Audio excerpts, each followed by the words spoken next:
할렐루야, 감사로 여는 하루, 달라스 새빛연합감리교회 김형남 목사입니다. 오늘 함께 보실 하나님의 말씀은 창세기 20장 10절에서 18절까지의 말씀입니다. 제가 봉독하여 올립니다. 아비멜렉이 또 아브라함에게 이르되 내가 무슨 뜻으로 이렇게 하였느냐?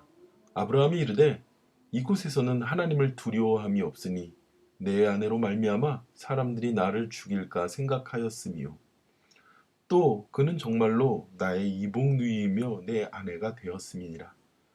하나님이 나를 내 아버지의 집에 떠나 두루 다니게 하실 때에 내가 아내에게 말하기를 이후로 우리가 가는 곳마다 그대는 나를 그대의 오라비라 하라. 그것이 그대에게 내게 베풀 은혜라 하였노라.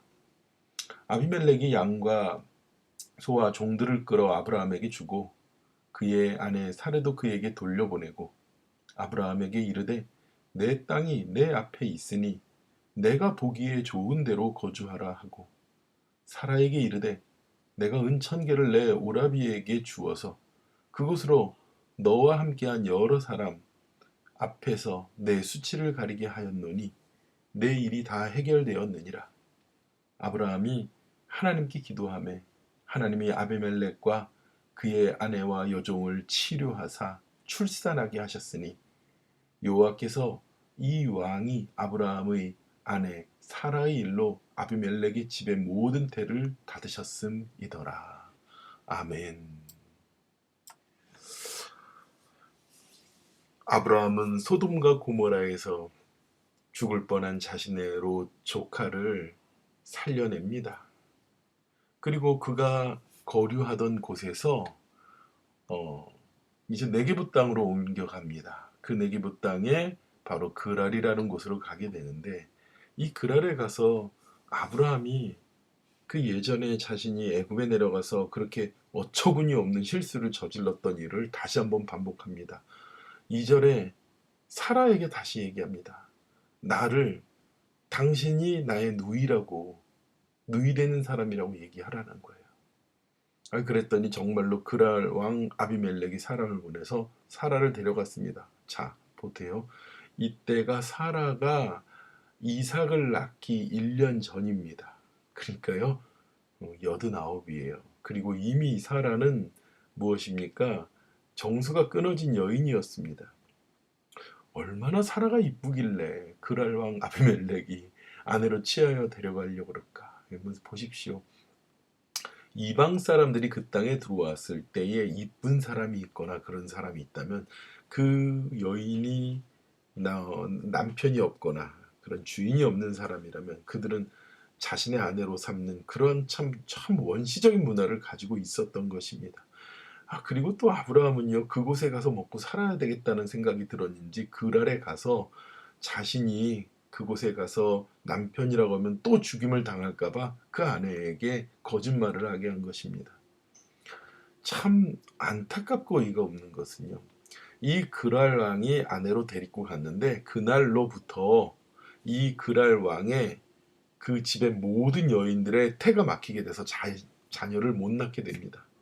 그리고 하나님께서 계속 이 아비멜렉과 잠자리만 하게 하려고 하면 못하게 여러 가지 일들을 갖다가 다 막으셨을 거예요. 그리고 그 밤에 하나님이 아비멜렉에게 현몽하셔서 내가 데려간 이 여인이 이 여인으로 말미암아 너가 죽을 것이다. 그는 남편이 있는 여자이다라고 하나님께서 아비멜렉이 말씀하십니다. 아비멜렉이요, 그 여인을 갖가지 하지 않았어요. 그러면서 하나님 앞에 그가 뭐라고 얘기하냐면, 주님, 주께서 의로운 백성도 멸하십니까? 제가 그 여인 건드리지도 않고 자지도 않았습니다. 그리고 그 여인이 남편이 있는데 그 남편이 아니라 누이라고 거짓말한 사람은 아브라함입니다. 여러분 보세요. 그러면서 아비멜렉이 나는 온전한 마음과 깨끗한 손으로 그렇게 하였나이다. 맞습니다.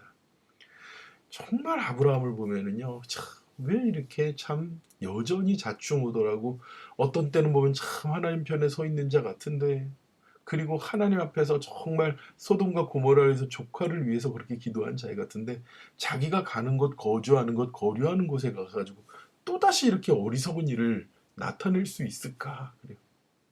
아니 실수도 한 번 하면 그죠? 실수라고 할 수 있지만 두 번 이상 하면 반복되면 뭐라고 말합니까? 그게 실력이라고 그러잖아요. 아브라함의 삶이에요. 참 아브라함은 이런 사람이었습니다. 근데 여러분 보세요. 그게 우리예요. 그게 우리입니다. 같은 실수를 같은 원망과 같은 하나님을 떠남을 계속해서 반복하는 게 우리 인생 아닙니까? 보십시오. 아브라함이 그렇게 한 일에 대하여 이제 아비멜렉이 그를 불러서 책망합니다. 그런데 하나님께서 아비멜렉에 뭐라고 얘기하시냐면요. 그 사람의 아내를 돌려보내라. 그는 선지자라 이렇게 얘기해요. 아브라함이요. 선지자가 되었습니다. 그러면서 그가 너를 위하여 기도하리라.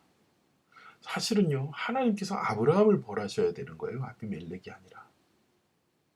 근데 마찬가지로 애굽에서와 때와 마찬가지로 그가 널 위해서 기도를 해줄 거고 내가 살 그가 기도해 줄 때 내가 살 수 있는 것이고 너가 그렇게 돌려보내지 않으면 넌 반드시 죽으리라고 하고 하나님께서 오히려 하나님께서 택한 자에 대해서 보호하시고 아비멜렉에 대해서 야 이거 하나님 너무하신 것 아닌가 이런 생각이 들 수도 있지만요.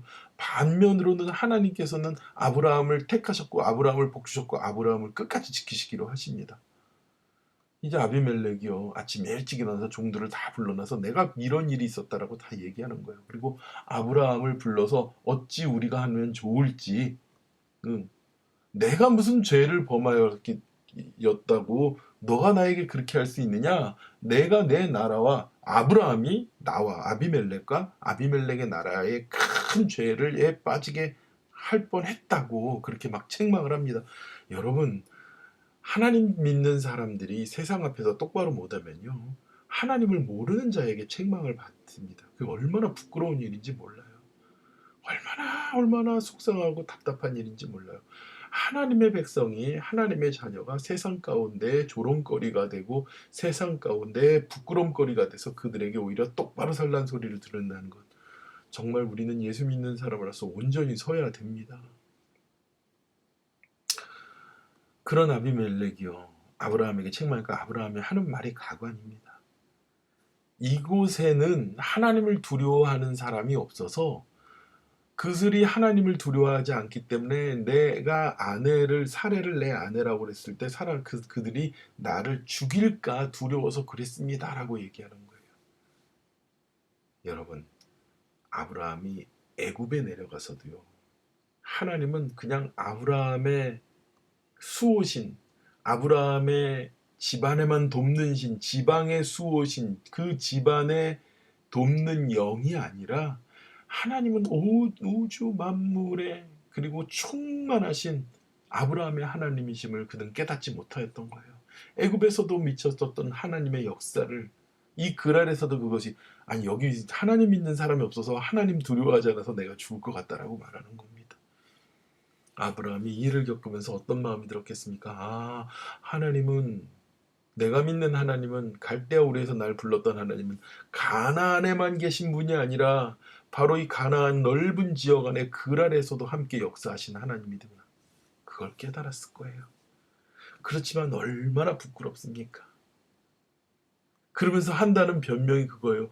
진짜로 이 아내는 이 사라는요 제 사촌 누이이기도 합니다.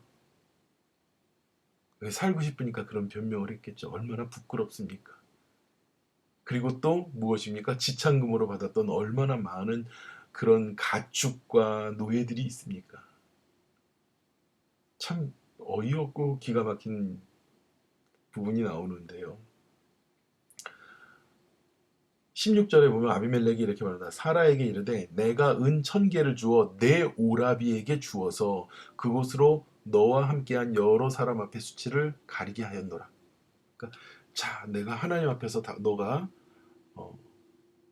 아내가 아니라 누이라고 그래서 이렇게 나한테 와가지고 그렇게 그런 일들을 겪었는데 그러한 수치를 내가 은 1000개를 주어서 그 수치를 가려주기 원해. 그러니까 이 은 1000개를 사라에게 주면서 내 오라비에게 주어라 이러는 거예요.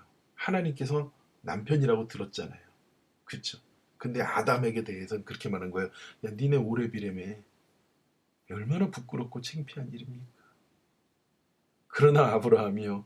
하나님 앞에서 아비멜렉을 위해서 받았던 사명이 있잖아요. 그는 선지자라 그가 선지자가 됐어요. 그래서 아비멜렉을 위해서 기도하는 자가 됐고요. 아비멜렉이 그를 위하여 기도할 때 아비멜렉의 그 아내와 여종을 치료하시고 그 온 집안에 태를 여셨다고 합니다. 우리는 왜 성경 안에 하나님께서 거룩하고 기쁘고 아름다운 이야기만 있는 것이 아니라 수치스럽고 부끄러운 이야기까지 이렇게 아버지 하나님께서 담아주신지를 깨달아야 됩니다. 우리가 다시는 그러한 연약하고 부끄러운 일들을 세상 가운데 믿지 않는 사람들에게까지도 조롱당하지 않기 위하여서 하나님의 사람으로 온전히 세상 가운데 서기를 원하십니다. 하나님은 온 모든 우주 만물에 계시고 지역을 가리지 않고 계십니다. 그렇기 때문에 내 삶의 행동과 모든 것을 감출 수가 없어요. 아브라함은 자기 아내를 루이라고 이 그랄 땅에서만은 내가 또 하나님의 은혜가 하나님의 영광이 못 미칠 줄 알고 그러한 어리석은 짓을 저질렀지만 우리는 깨달아야 합니다. 하나님은 어느 곳에든지 어떤 때에든지 우리와 함께 하시고 우리를 지키시고 또 우리는 그 모든 곳에서 하나님의 존귀한 자녀로서 하나님의 자녀다운 삶을 살아가야 될 줄 믿습니다. 기도하겠습니다. 하나님, 아브라함을 보면 정말 이분이 믿음의 조상인가 라는 생각이 들 정도로 그는 여전히 자충우돌합니다. 그런데 우리가 그랬습니다. 우리가 어리석고 아버지 하나님의 은혜 가운데 들어온 것 같은데 여전히 세상 가운데 방황하고 여전히 세상의 미련을 못 버리고 있습니다. 하나님, 오늘 세상에 나가 열심히 살 때에 하나님의 자녀로서 빛나는 모습으로 서게 하여 주시옵소서. 하나님의 자녀로서 당당하게 주님의 영광을 위해서 서도록 아버지 하나님 주님의 자녀다운 그런 모습으로 일어서도록 주님 오늘 하루를 축복하여 주시옵소서. 감사드리며 예수님의 이름으로 기도드렸습니다. 아멘. 우리 함께 기도하겠습니다.